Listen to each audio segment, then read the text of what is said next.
Vida Pública. Bem-vindos à Vida Pública, realizado pela Fundação Baldino do Amaral, TV Jornal Cruzeiro do Sul e TV Com. Este é um espaço democrático de reflexão e troca de ideias sobre os assuntos que, mesmo sem que se perceba, influenciam a vida de cada pessoa. Nossos projetos de vida, nossas esperanças, tudo aquilo que sonhamos para nós, para a nossa cidade e nosso país, passa pela esfera da vida pública. Espaço aberto à pluralidade, Vida Pública é um debate permanente sobre a realidade que nos cerca, para o qual estão convidados você, telespectador, e aqui em nosso estúdio todos os que têm alguma coisa importante a dizer. E a palavra hoje está com o professor, empreendedor social e escritor Mário Bastos. Nascido em São Paulo no dia 30 de dezembro de 1965, Mário Luiz Nogueira Bastos é casado e pai de 3 filhos. Graduado em Ciências Jurídicas e Sociais, tem pós-graduação em Gestão Estratégica de Pessoas pela FGV, Metodologia de Ensino à Distância pela Faculdade Anhanguera, é mestre em Educação e mestrando em Educação e Cultura pela Uniso. É atualmente presidente da ONG Amigos da Cultura em Sorocaba e faz a coluna Despertar para a Vida na Rádio Cruzeiro FM. Mário Bastos é escritor também, e suas obras são o livro de poesias e pensamentos Vivendo e Escrevendo para Você e o livro de crônicas Andando pela Vida, que será lançado em 19 de agosto de 2014. Além disso, produziu 2 CDs referentes a poesias e textos reflexivos que receberam os títulos No Ombro do Tempo e Reflexões. Mário, seja muito bem-vindo ao Vida Pública de hoje. Muito obrigado, Fernando. É um prazer estar aqui com você hoje, aqui batendo esse papo. E olha só, você que gosta de uma boa leitura, dia 19 de agosto está aí. Logo mais, já tem um lançamento. Já está tudo preparado para o lançamento do novo livro? Estamos aí já na fase final. Vamos lançar o livro agora, dia 19. Esperamos que a presença dos nossos amigos lá conosco, né? Onde vai ser o lançamento, Mário? Na Livraria Nobel, no Shopping Világio. Nós vamos participar desse lançamento e depois estarei participando da Bienal, em São Paulo. Que vai ser que dia depois? Eu não tenho a data ainda, não tenho a data. Já existe, mas eu não me recordo a data. Vai ser programado, né? Sim, sim. E o horário de lançamento vai ser a partir das 19. Então, dia 19 às 19. É bem cabalístico. Qual é o livro? Você deu esse título pensando em quê? Como foi desenvolver este livro? Veja, Fernando, eu comecei a escrever esse livro em torno de 2008, 2009. E sempre que eu ia escrever alguma coisa, eu me afastava um pouquinho para um lugar mais tranquilo e lá eu começava a desenvolver essa crônica.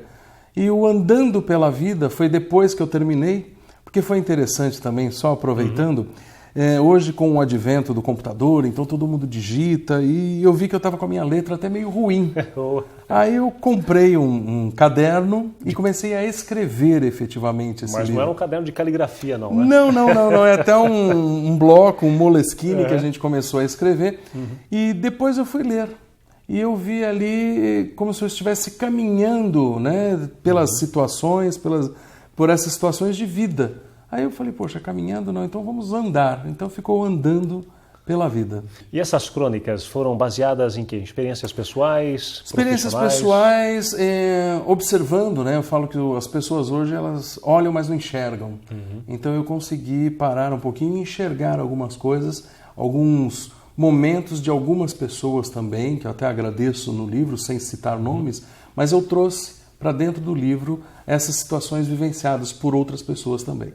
É o cotidiano de Sorocaba ou não? Não, é o cotidiano da vida. Vamos abrir um pouco, né? A gente saindo da cidade de Sorocaba, saindo para outros locais, porque uma coisa que a gente gosta bastante é de viajar e o nosso patrimônio é arrecadar a amizade das pessoas. Então eu trouxe essas pessoas para dentro do livro. Além de escrever aqui em Sorocaba, você escreveu em outros lugares também? Sim, o primeiro livro, que foi o de poesias e pensamentos, nessa época foi até interessante. Eu comecei a escrever poesias, Fernando, aos 12 anos de idade, né? Para o primeiro amor de infância, né? Então, num caderninho, escrevia, dei poesias para algumas pessoas de presente. E aqui em Sorocaba eu fui incentivado por uma pessoa, o Luiz Pizzini, ele falou, por que você não edita as suas poesias? Aí eu falei, mas quem vai ler as minhas poesias? É uma coisa tão pessoal. Ele falou, faz o seguinte, imprime, coloca numa brochura e daqui 90 dias nós voltamos a conversar.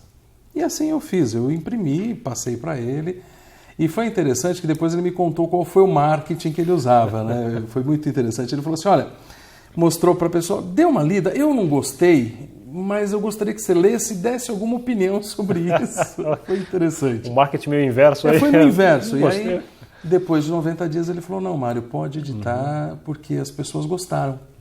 E assim eu fiz. Nós fizemos esse lançamento, já tem muitos anos, e depois eu gravei os CDs, os textos reflexivos, eu tive essa coluna, O Despertar para a Vida, que você comentou, numa outra rádio na época, isso em 2009, 2010, e aí eu vim agora com o de Crônicas, aí lançando em 2014. E no livro anterior de poesias, ali estão também poesias da época dos 12 anos? Da época dos 12 anos. Você guardou tudo isso? Guardei Como tudo que você... isso. Veja, eu por essência, eu sou um colecionador.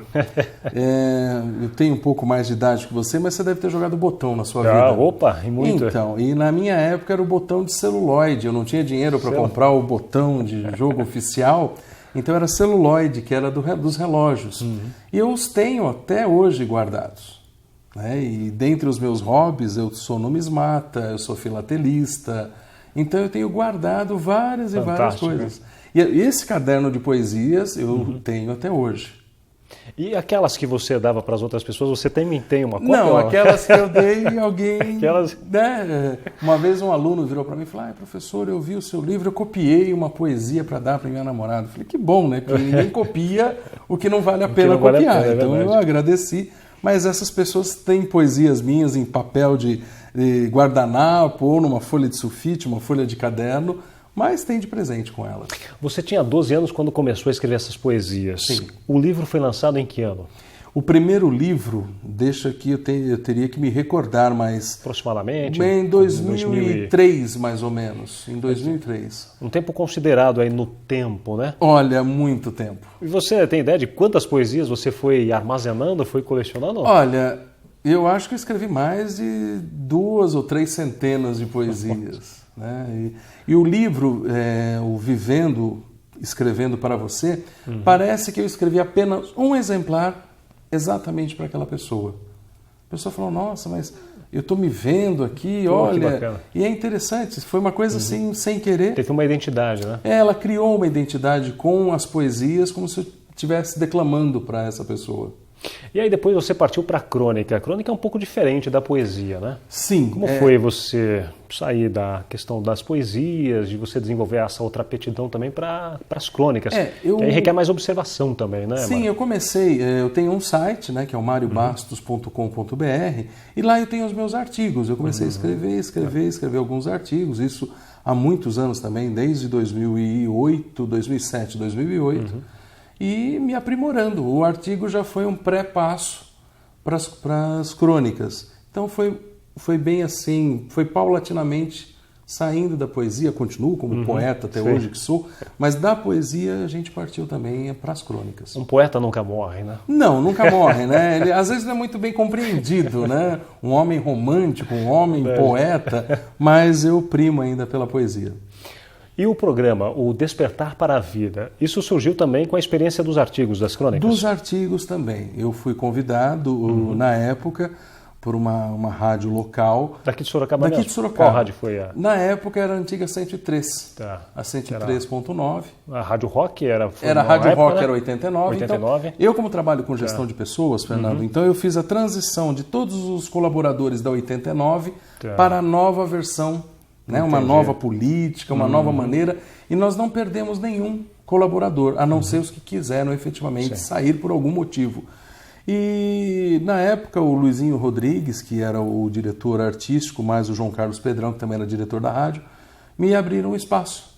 E eu falava no jornal da segunda-feira de manhã, era o Despertar para a Vida.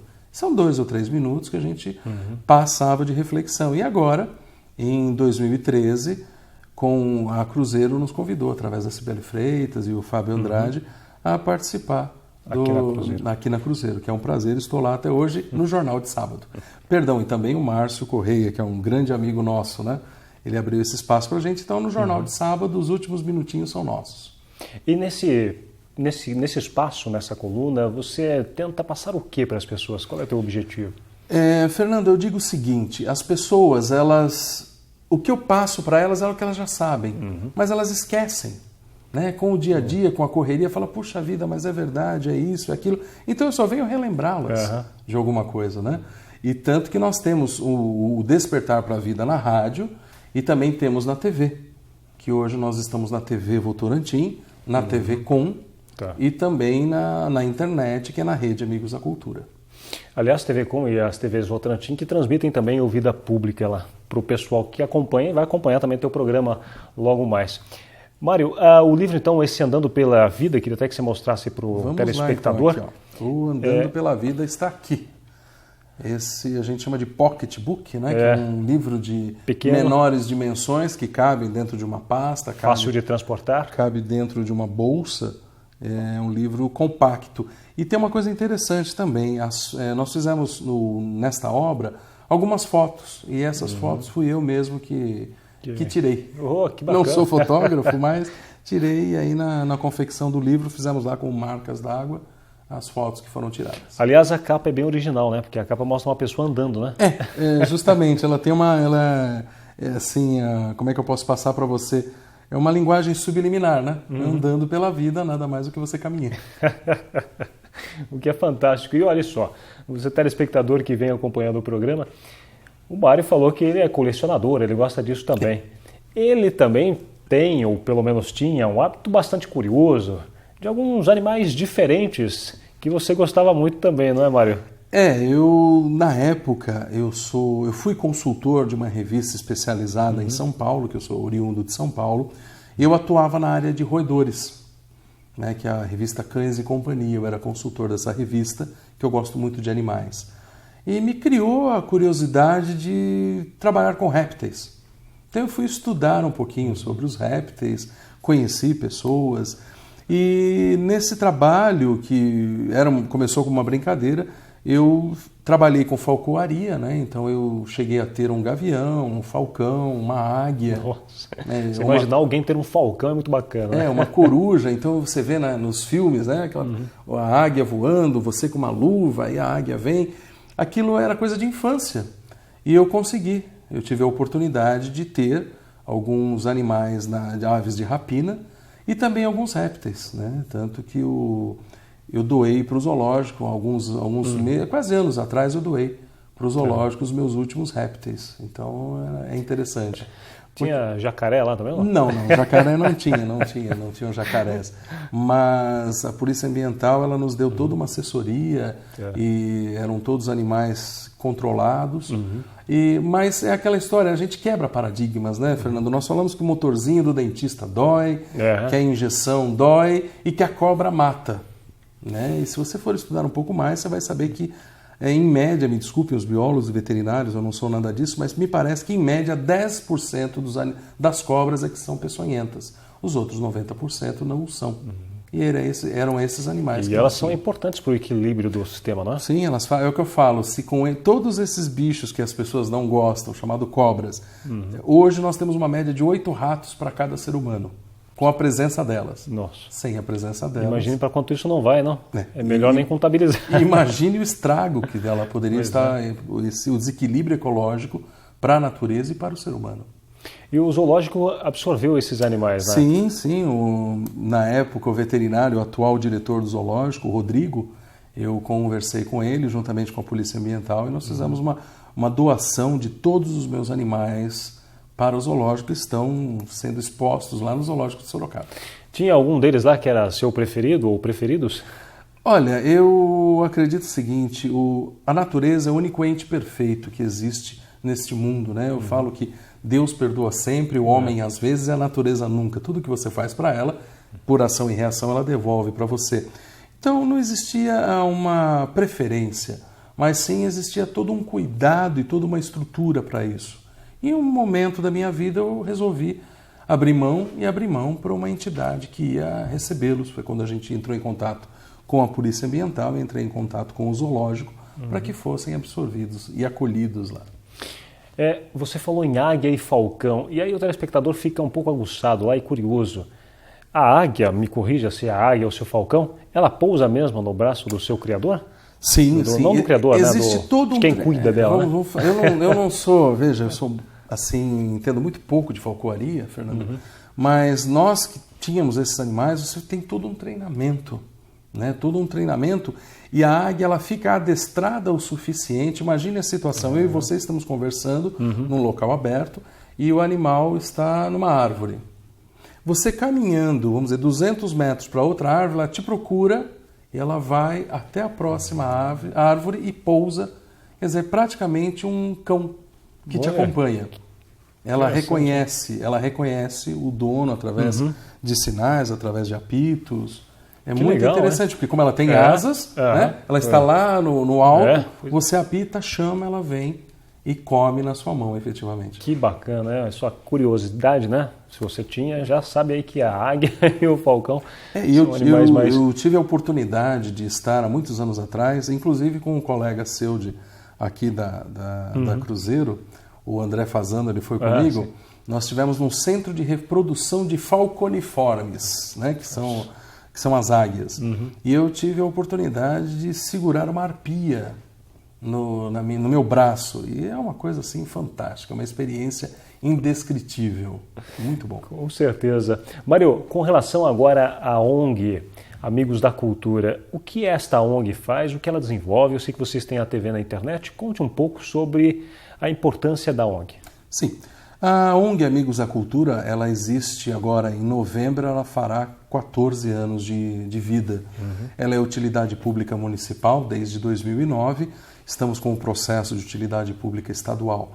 Nós trabalhamos com alguns veios, nós trabalhamos com assistencialismo, com o meio ambiente e também trabalhamos com comunicação, que é a comunicação e cultura. E o nosso projeto de comunicação é a Rede Amigos da Cultura, que é um portal onde nós chamamos de TV na internet, com uma rádio na internet. Então, as entidades, nós temos parcerias com a Uniso, nós temos parcerias com outras entidades que nós abrimos as portas para a cultura, né? O sensacionalismo não faz parte da nossa grade. Temos parceria com a TV Votorantim, onde nós trocamos conteúdo. Temos parceria com a TV Com, onde nós trocamos conteúdo com a TV Com. Inclusive, gostaria de agradecer aqui o Rubens Basso, que nos abriu essa oportunidade na TV Com, como o Wellington Kermes na TV Votorantim.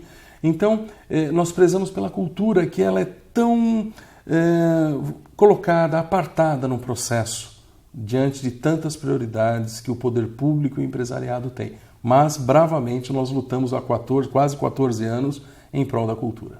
Vocês desenvolvem projetos específicos voltados para a área da cultura? Sim, nós temos programas produzidos por nós, com alguns colaboradores. Quando eu falei da Polícia Ambiental, por exemplo, né, as televisões tradicionais focam muito a Polícia Militar, a Polícia Civil, que é um trabalho magnífico também, e nós focamos a Polícia Ambiental.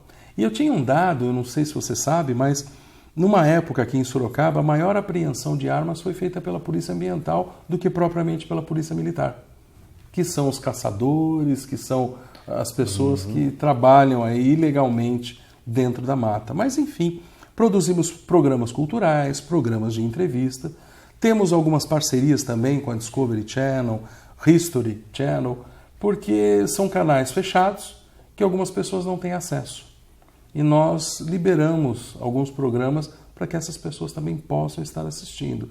E a internet é um veio maravilhoso, eu estava vendo as nossas informações, então nós temos aí alguns países nos assistindo através de relatórios, nos assistindo, claro, devem ser brasileiros que moram nesse país, de repente matam um pouquinho as saudades do país e ficam inteirados sobre alguns assuntos nossos.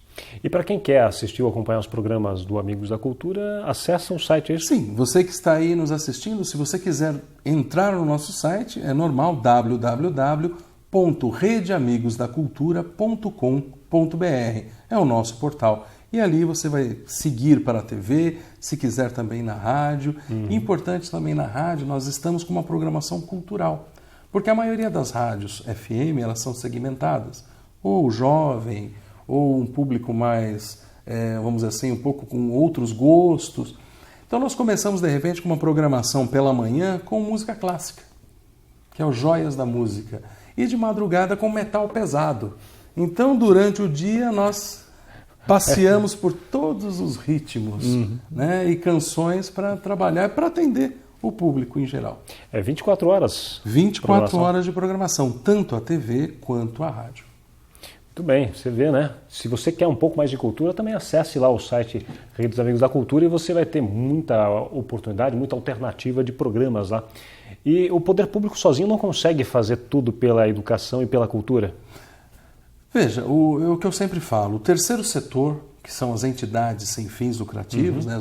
As organizações da sociedade civil, as ONGs, que na realidade são associações sem fins lucrativos, as organizações da sociedade civil de interesse público, as OCIPs, elas vieram preencher uma lacuna onde o poder público tem um braço curto, não dá para trabalhar saúde, educação, cultura, tudo de uma melhor maneira possível, e aonde o empresariado também, como o empresariado visa lucro, que é justo o empresário, ele não vê isto. Então, ele não vê o lucro, então ele não vai até lá.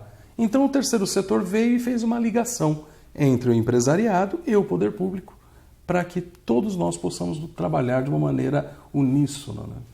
Você é professor também. Sim. Eu gosto muito de falar, né? E aí um dia eu fui convidado, eu faço palestras, né? Como eu comentei com você no nosso site, e dali eu parti para uma carreira acadêmica.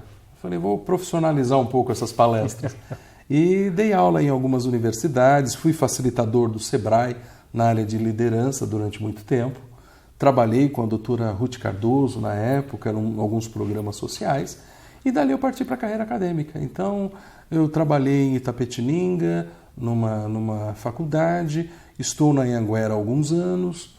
E estamos aqui dando aula. E dando aula, sim, sempre em qual área específica? Veja, na área específica hoje também ficou relativo. Ficou né? relativo, né? A minha área é pessoas, é humanas. Mas como eu sou formado em Direito, né, então eu pego um pouco o direito empresarial e tributário, o direito social e trabalhista, também a área de empreendedorismo. Nós recebemos em 2013, no primeiro semestre, um prêmio de melhor professor na área de empreendedorismo na faculdade Anhanguera.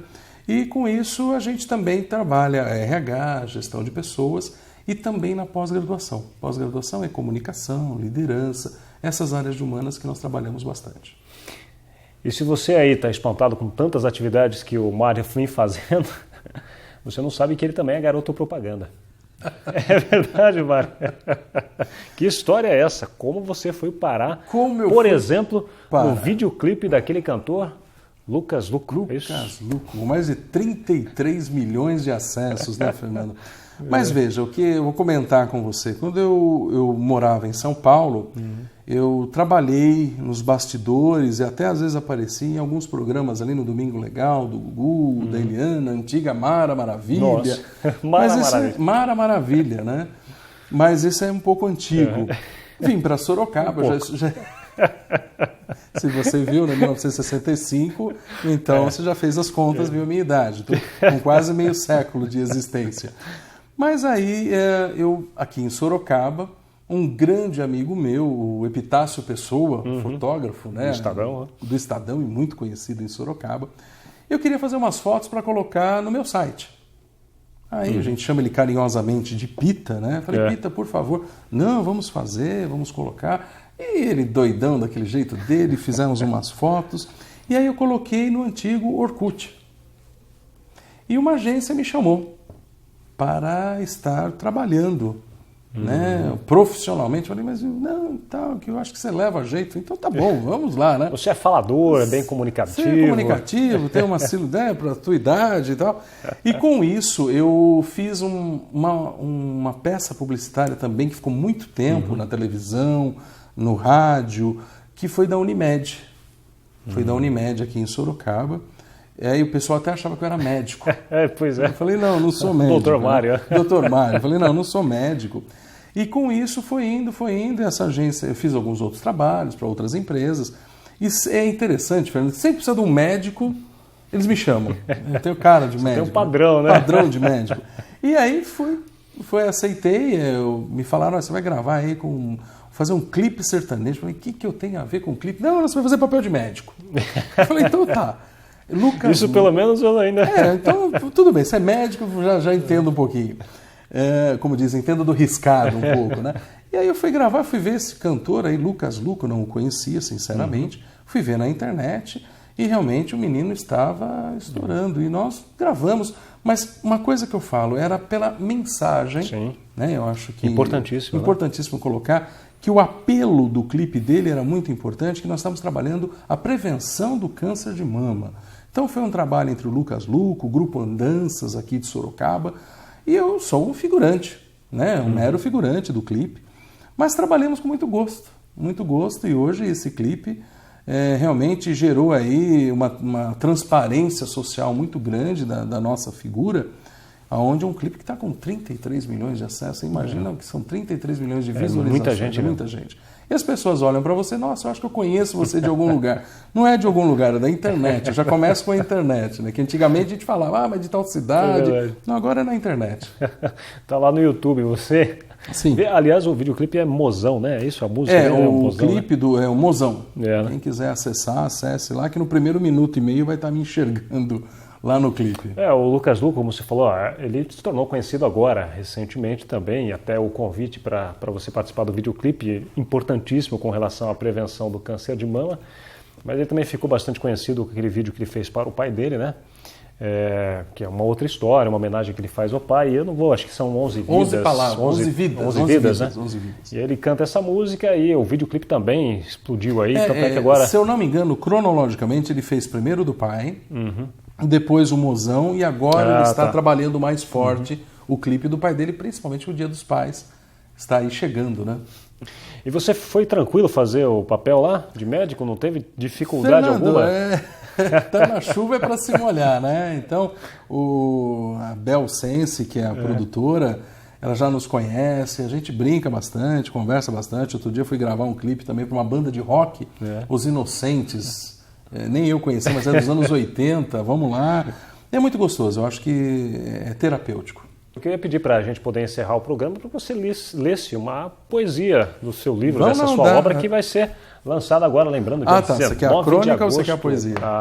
Na parte que vai ser lançado agora, o Andando pela Vida. Andando pela Vida. Então você abre aqui uma página. É uma crônica. Vamos brincar, é uma crônica. Então você abre a página e eu vou...